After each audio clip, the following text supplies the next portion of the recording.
Today, I'm going to show you how to use CapCut templates in TikTok. So let's jump right in. First, open the CapCut on your mobile device. If you don't have it, download it from your app store and make sure you have to latest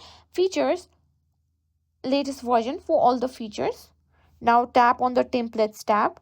Find the template that you want to create.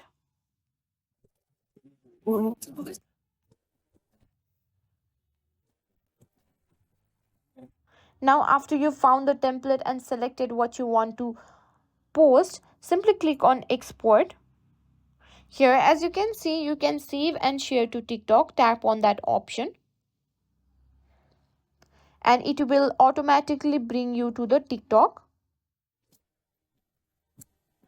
Click on next, and here you can simply post it in your TikTok. You can also edit the cover, add cover to it, and simply also choose what privacy settings you prefer, whether you want it to be posted to your followers, friends, or only you. You can also uh,